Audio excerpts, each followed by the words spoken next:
प्रधानमंत्री जी, आपके हर कार्य पर सवाल उठाए जाते हैं। एक अभी आपने भगवान श्री राम की बात कही, वैसे हमारे संविधान में भी राम राज्य का एक चित्र है। वहाँ पे राम सीता लक्ष्मण का चित्र है। नंदलाल बोस जी ने शायद वो चित्र बनाई है। और आज कहा जाता है कि नरेंद्र मोदी जी से डरिए। अगर नरेंद्र मोदी जी तीसरी बार प्रधानमंत्री बनेंगे, ये 400 पार क्यों चाहते हैं, इनकी मंशा क्या है? और ये कही जा रही है, इसमें बहुत सीधी तरह से आपसे पूछ रहा हूँ, कही जा रही है कि अगर इस बार प्रधानमंत्री बने और भी ज़्यादा ताकतवर प्रधानमंत्री बने तो ये संविधान को बदल देंगे। और आपने कहा है कि ये कोई बदल नहीं सकता अंबेडकर जी के संविधान को। मगर ये सवाल इतना उठ रहा है प्रधानमंत्री जी, मैं चाहता था इस इंटरव्यू में थोड़ी विस्तृत तौर से आप अपने पॉइंट ऑफ व्यू को मैं जरूर कहूँगा जी। जहाँ तक 400 का सवाल है, 2019 से 2024 मेरे पास जो सदन में संख्या बल है, बीजेपी का, एनडीए का और एनडीए प्लस का, वो करीब करीब 400 है। इफेक्टिव मेजॉरिटी ऑलरेडी आज जो वर्तमान में पार्लियामेंट चल रही है, उस पार्लियामेंट में हम ऑलरेडी 400 हैं। करीब हम 360 एनडीए हैं और हमें आंध्र मदद करता रहा, हमें उड़ीसा मदद करता रहा, हमें नॉर्थ ईस्ट मदद करता रहा और 5 साल मदद की है। ये नंबर 400 हो ही जाता है। तो 400 होता है तो इस चुनाव में 400 पार करने का लक्ष्य कोई तय नहीं करेगा क्या? अगर मैं 400 पर हूं तो मैं मेरे कार्यकर्ता को मोटिवेट करने के लिए 400 पार की बात नहीं करूंगा क्या? और ये जनता से आया जी। दरअसल ये विषय जनता से आया। दूसरी बात, संविधान का जहां तक सवाल है, मैं सदन में संविधान दिवस मनाने के लिए प्रस्ताव लेकर आया। किसने विरोध किया? कांग्रेस पार्टी के स्वयं खड़गे जी ने खड़े होकर के भाषण किया कि संविधान दिवस की क्या जरूरत है, 26 जनवरी है ना भाई। अरे मैंने कहा भाई, संविधान के प्रति देश के लोगों की श्रद्धा बनाने के लिए, जैसे आज भी रामायण महाभारत के कथा कीर्तन होते हैं, हर पीढ़ी को वो ट्रांसमिट होता जाता है, संविधान को भी उसी भाव से, हमें श्रद्धा भाव से लोगों को देखने की आदत डालनी चाहिए। मेरे लिए संविधान वो चीज़ है। जब 60 साल हुए थे संविधान के, तब मैंने भारत सरकार को कहा था कि हमें संविधान का बहुत बड़ा महोत्सव मनाना चाहिए। भारत सरकार ने कुछ किया नहीं। मैंने मेरे गुजरात में संविधान के 60 साल के निमित्त बहुत बड़ा अभियान चलाया था। और इतना ही नहीं, मैंने संविधान ये ग्रंथ को हाथी के ऊपर सजाया था और मैं खुद हाथी के पैरों के पास पैदल चलता था। क्यों? सामान्य मानवी को मुख्यमंत्री से भी बड़ा संविधान होता है, ये संस्कार करने थे मुझे। तो संविधान के प्रति मेरा समर्पण ये है। मैं पार्लियामेंट में गया तो संसद को मैंने माथा टेका था। मैं 19 में जब प्रधानमंत्री पद के लिए मेरी पार्टी ने मुझे नेता चुना तो मैंने पहले मेरा सर संविधान के सामने झुकाया था, तब जाके मैंने पद का ग्रहण करता हुआ भाषण किया था। तो एक तो ये मेरा पक्ष हो गया। दूसरा, कांग्रेस वगैरह ने क्या किया है? देश का संविधान बनने के बाद सबसे पहले फिजिकली उस पर हमला किया उन्होंने, संविधान पर फिजिकल हमला।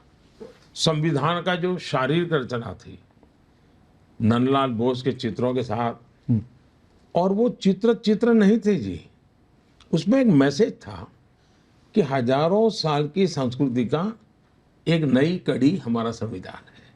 और इसलिए उन्होंने हजारों साली सांस्कृतिक घटनाओं को जोड़ते हुए पेंटिंग बनाए थे। बहुत सोच विचार करके संविधान की बॉडी बनाई गई थी। मैं आत्मा की बात बाद में करता हूँ, मैं बॉडी की बात करता हूँ।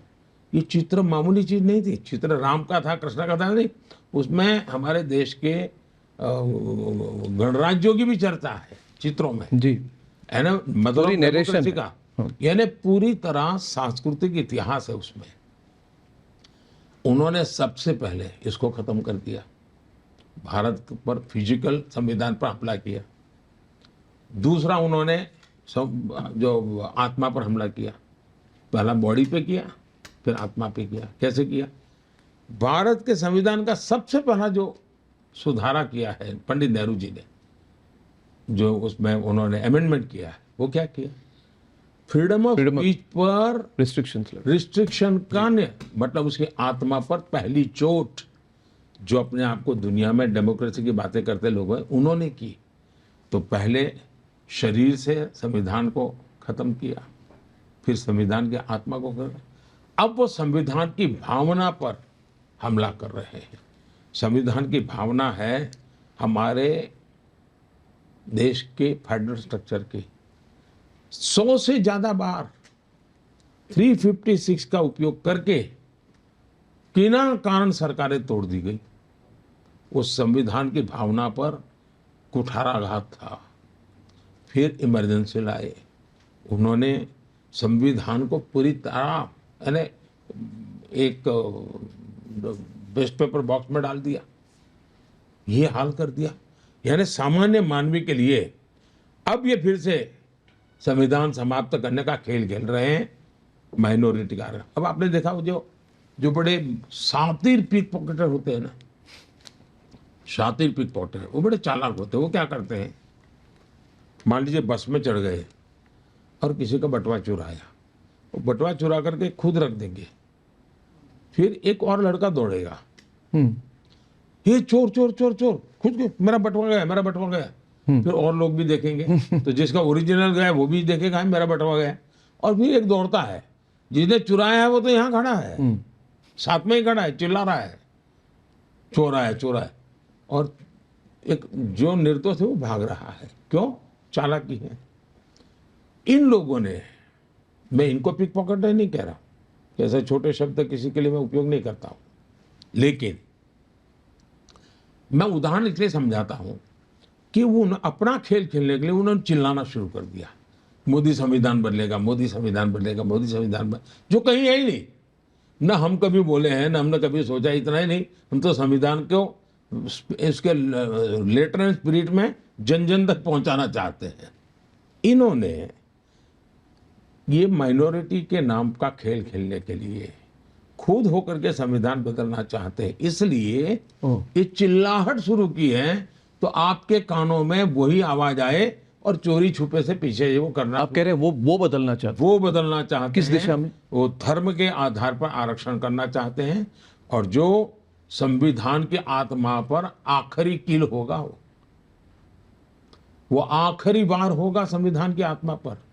संविधान सभा ने जब चर्चा की, महीनों तक चर्चा की, और उसमें पंडित नेहरू जैसे लोगों को छोड़ दीजिए, बाकी सब सनातनी थे जी, और सबने मिलकर के तय किया हमारे दलितों को आरक्षण मिलना चाहिए, हमारे ट्राइबल को आरक्षण मिलना चाहिए, हमारे ओबीसी को आरक्षण मिलना चाहिए।